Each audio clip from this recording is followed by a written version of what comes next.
Hi, it's Diane Neto, and we're back with Mark Turcotte on Real Estate News and Views. Today, we're going to talk about exactly where is the consumer sitting. Next bout, I'm about to go bigger and better. If I ever lose, I know I'm faster than ever. If I ever lose, I know I'm bigger and better. Hitting all the goals I can. Bigger, bolder, faster. So, the Barrie Real Estate Board had a seminar and had somebody in with a lot of information. So, what they're talking about in the seminar is that the mortgage delinquency rate is at 0.06, which is a record low. So, everybody thought the interest rates are going to go up. People aren't going to be able to pay their mortgage. And it's going to be like a wholesale, like everybody's going to go power of sale. All the prices are going to drop because everybody has to sell. And the delinquency rate it's the lowest in 17 years. It's funny you say that because I read some stuff last week and I saw the rates that were going back 3 and 4 up to 5 years ago. And it was 0.5, 0.5, 0.6, 0.4, really low, as you were saying too, with the delinquency. The reason they're so low is because the feds have done excessive, let's call it tightening or make it criteria to obtain conventional mortgages in this country. Stress tests. So eliminates a lot of people getting underwater, right? Not a bad thing. But what I don't understand and what I don't agree with is that they're revisiting it and they may even make it tougher now because they think delinquencies are going to be on the rise. But the data doesn't support that. So what I don't understand is that we see so many goddamn politicians talking about the housing market and talking about affordability housing for people and to get into the housing market. They are the worst culprits around because they're making it so difficult for people to get into the market. And they're gonna do some of those stress tests. They're not taking them away. No, So I heard in April they're going to actually release new rules yes, to to tighten up the lending rules. And one of the things I heard about was about being able to use the full rent. So if you're renting your basement, some lenders are allowing you to use the full rent towards your income. And I heard that they're going to stop that. yeah. See, that's wrong.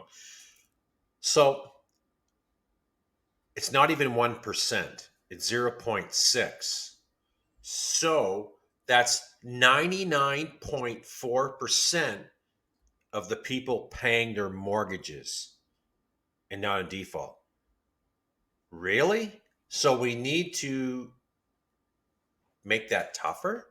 I just don't get this scenario. I Well, don't I, understand. and another stat that they talk about is the delinquency by credit type, right? And like auto is the highest and it's below 2%, and credit card is 1.5%. Well, it's hovering between 1.5, then it goes down.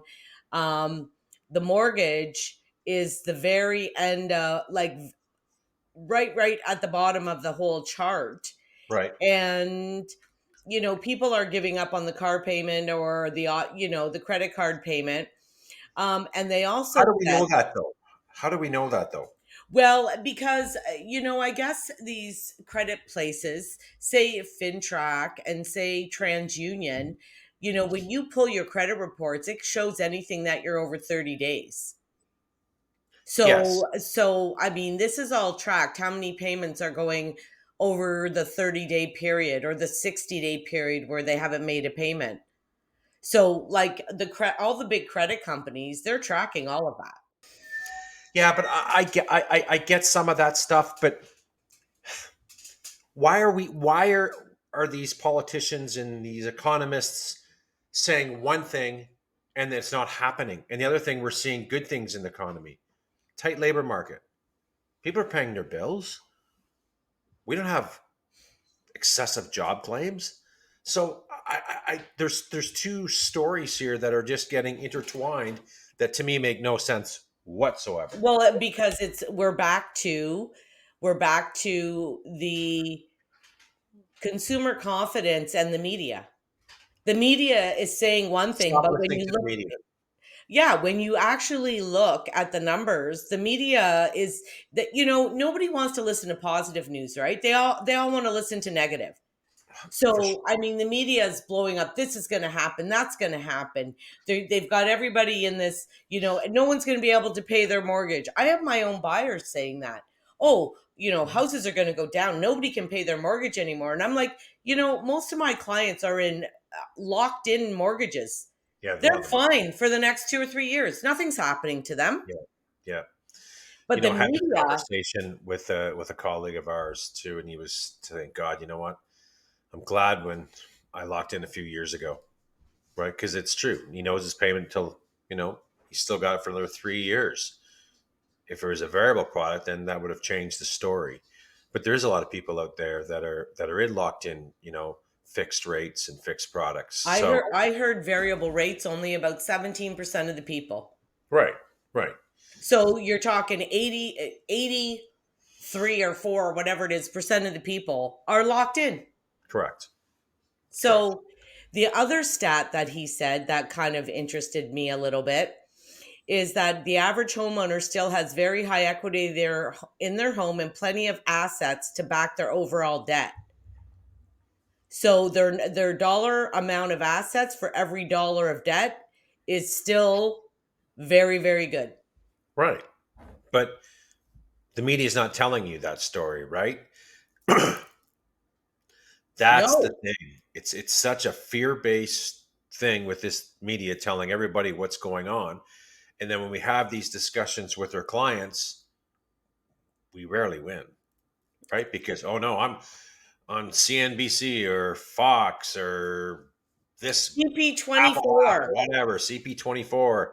It's just unbelievable narrative that they have to control everything. And people listen to it. People buy into this shit. And and then when we tell them a stat or we tell them that the market's good, they're calling us, "Oh, you guys are just hurting for commission. You guys are going bankrupt. You're trying to get business." No. Here's the shit. It's right here. Here's the data. This is what we're seeing. This is what's selling. They actually think we're making it up. And we know what's going to happen, right? We already know what's going to happen. Right now we're in a tight inventory market, which is normal. It's February now, so it's normal.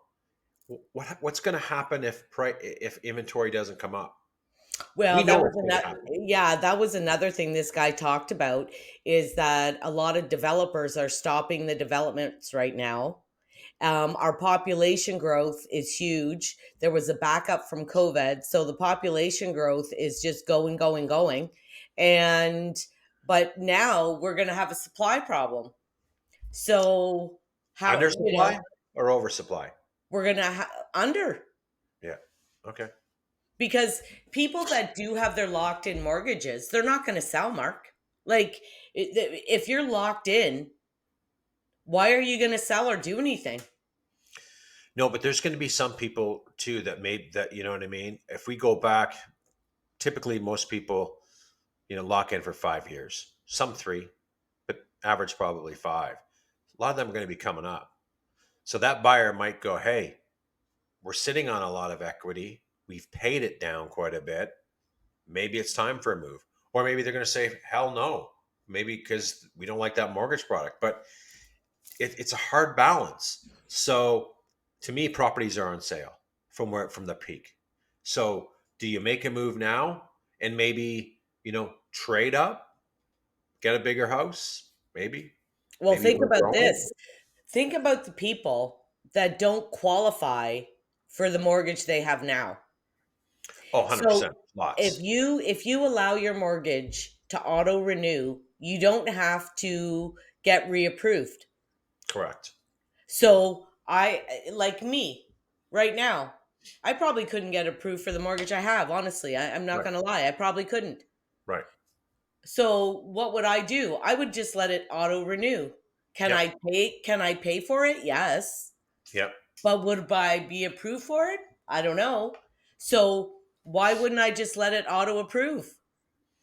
No, I agree too. Right. So, and that's going to restrict supply because people aren't going to make a move right now until, some are, yes. Lot, I think we'll see some good movement in activity in the market this year, but there's going to be a lot of people too, maybe just in your position go, hey, I got 3 more years. I don't think we get qualified for this amount, but the housing is attractive. Maybe not do that. Maybe investigate it and see. Maybe. I don't Well, know. and look at 3 or 4 years ago, like since we've been in it, since we started 14 years ago, 15 years ago now, um, I can't remember if it's 14 or 15. There was all kinds of power sales, Mark. Do you remember when we started? There was all kinds of them. 2013, I think I did about 15 of them. 15. Yeah. And then, and then a few years later, they got less and less. And then 2017, really that's when the tightening started with the mortgage criteria and lending practices. And it's really rare to see a power sale property come up on the board. Yeah, and And now you see one or two, yep, and one of my clients sent me it and said, "Oh, power sales are starting," and I yeah, said to him, like, honestly, no, they're there's not. no, there's like no power sales compared to what there used to be. Mm-mm, mm-mm. Not That even used to be pretty normal. Like I even very got much. listings from the bank Yep. for power of sales, and I mean, they tightened up the rules. You don't see them anymore. You don't. You don't. No. And that's the thing, right? Like everyone's sitting back, oh, I'm looking for that deal. I'm looking for this. Well, you better go research the stats because you could be looking for a while. And people just think too on those properties, right? There's a big misconception out there. We know it. The misconception is, okay, the bank's going to sell it for what they owe. No, they're going to get an appraisal on the property. They're going to get an evaluation from the realtor. They're going to go with the appraised value no matter what. That's how it's going to be done. And then they're going to chisel it down every month until it gets sold. And then they Mhm. want all the feedback on the property and what was the feedback? Well, price is too high. Home needs a lot of work. Okay, well then here you go. It's reduce it to this price. Well, on the power sales that I did for the bank, they actually listed higher than I recommended because To go the they price have, higher. yeah, because they have to get fair market value or they can get sued by the seller, like by the homeowner. So they have to try. So usually the first 30 days, it's higher than it even should be for because Higher, usually it's not in yes, good state. correct. But they're not going to take your valuation because you're not a licensed appraiser. You're a No. licensed real estate agent. So your valuation kind of is nothing in a way, right? That's what I see as well when I had them too from the Well, bank. I had to do full CMAs, like Yeah, full all appraisal reports. I yeah, did them for CIBC yeah. and I did some for TD. And they told me right off the hop, in 30 days you do another CMA and then we'll decide if we're going to lower the price. That's They only lower the price every 30 days. correct. Yep. And they like it ended up selling for close to what I had said to begin with, but Good. they started like 40,000 higher. And I was told by one of the people I was working with there that they half of the time say no to the first offer just to prove that they've tried everything because they Mhm. can get sued, right? They have to try to There's get. liability. Yeah. No, bottom line, power sales, they're not deals. They're not deals at all, especially in this market. Someone's, And there's not a lot of them, like in no, relative to what was normal when we mhm. started, there's still barely anything. Yeah, there's none. No. And that's, again, we get calls. I want to buy a power sale property. I want to flip it. Well, good luck on that one because you're not getting it for what you think it's worth or what they owe on it. So anyway, that's Another thing that slowed the well, market down a lot is is the amount of house. like people that are doing renovations or house flipping or buying and making legal duplexes, like investors are all step back now because you can't afford to buy them and make any money, right? You can't. So a lot of people who had dated houses and stuff, you'd get a bidding war just with people, trying to flip it or convert it or do something with it to make some money on it. Well, Mhm. now the market is so iffy. No one's trying to do that right now. It's a tricky market. I don't think you do that when things pick up, when you're in a strong market, right? Where there's lots of demand. I still think demand is there. I just think they're on the couch, just sitting back. And I really think this spring market will dictate the way the year's going to go. It's way, way too early to see how this market is going to, kind of finish out in 2023. We need to see the amount of inventory coming on, and we're going to start seeing this inventory pile on in March, maybe or maybe not. And, you know, that's the question. No, we can sit here and debate this all day long, but if inventory remains tight, and remember, these buyers are used to a tight inventory market. We've seen it from part of 2020 right to the March of 2022. Hence, bidding wars came out of it. What did I see last week with I pulled up the Barrie stats, 69 properties sold on the Toronto Real Estate Board. 4 of them had competition. So there's more than one buyer. We don't know how many, but more than one. Yeah. And again, some were priced stupidly, which I don't agree with that in a sense, because I think the buyers are really pissed still and they blame realtors for doing that all the time. So I don't think that works to advantage of trying to track them. But it stuck out my mind that it was a semi-detached on Thrushwood, I believe, priced at 650. They got 760. Why, that's the market value for that property right now, 760. It showed well, presented, a little bit dated in some areas, but decent floor plan, decent square footage. Well, there So, was 2 or 3 in Innisfil that tried it and it and it failed. didn't work. It failed. Yeah, they got no offers, Right. and then they listed it for like 140,000 more. Right. There was one in Innisfil that worked.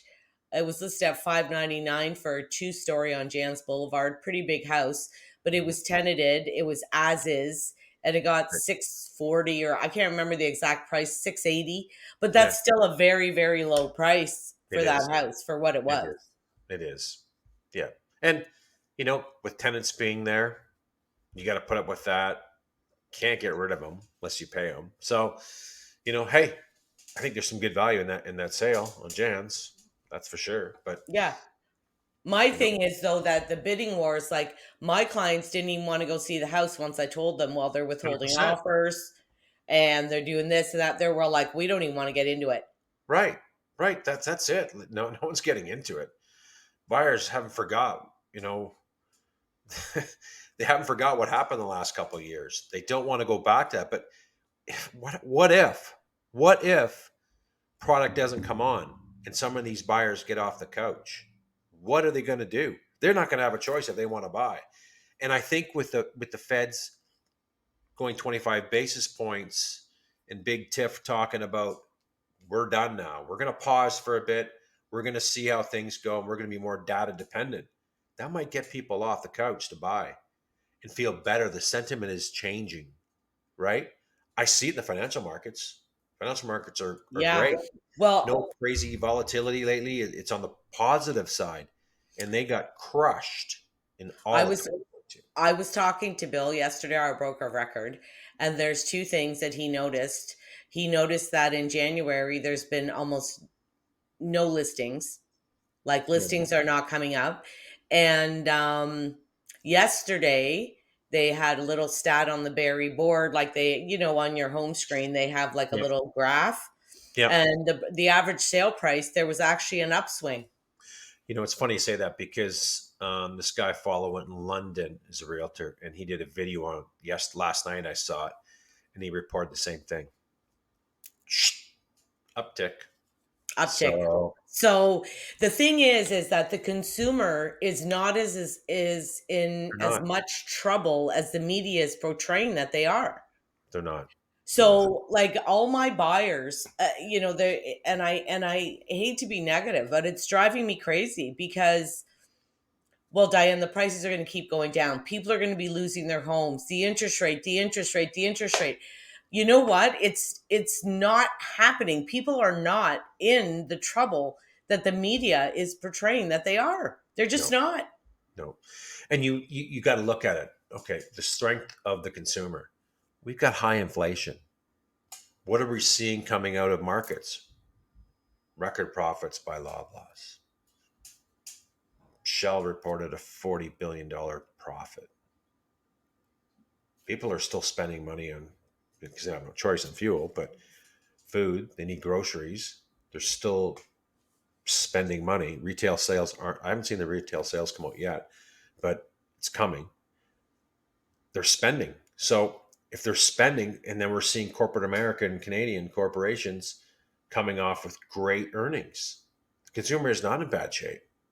They're But not. will these rate hikes catch up to the consumer? Because we had 7 rate hikes last year. Eventually, when will they catch up? I don't know. If we start seeing inflation go down, that's a plus. And we are not super fast. They're not getting to the 2% this year, I'll tell you that. No, and this guy that did this report at the Barrie board, he's saying that he thinks like 20 the last quarter of 2023 we might see like recession numbers stuff. But he doesn't know if it's going to affect the housing market because the inventory levels are low. The population growth is huge. So, it's a tough call. As long as inventory stays low, And demand, though, demand's got to come in this picture somewhere too. population growth. If all these people are coming in, Yes, and some of them are renters, and yes, some of them are buyers. Half of them migrate in Ontario. Of course, they're going to stay in Toronto, but some are going to come up these ways. We know this market's been fueled by that buyer down south. and It's guess been what that way else? for Guess years. what else he reported, Mark? What? The rental market is down. On rents? Yep. In Toronto, the rental market has gone down. Uh, I'm going to try to find it here. It was like 24% or something. Wow. But a lot more supply too, right? A lot of supply The came out. supply is so new rental completions will likely be at record highs in 2023. Already early signs that rental demand is slowing down. Condo Right. rentals in Toronto are down 24.7% in quarter Yeah. four. And that's a real big part that's impacting inflation. So you drive down those rents a bit, it's going to help that number. It's And going to. looking in Barrie, I looked 2 days ago, there was 103 rentals listed. Yeah. I've never seen that amount in my career, ever. Yeah. That's a lot. It's a lot of rentals, and look back 6 7 months ago, we were 8 months ago, we were seeing bidding wars on rentals. People, and it was just, you're getting 2,400 for a townhouse. What? Yeah, we had to compete. We offered them 2,600, Yeah, and we're going to give 6 months in advance. I know. Whoa, And whoa. now there's a million of them, There's a and lot more not a than there was. million, but there's a lot, and it's taking 3, 4, 5 months. I've Yeah, talked to some realtors that they've been waiting for months and months.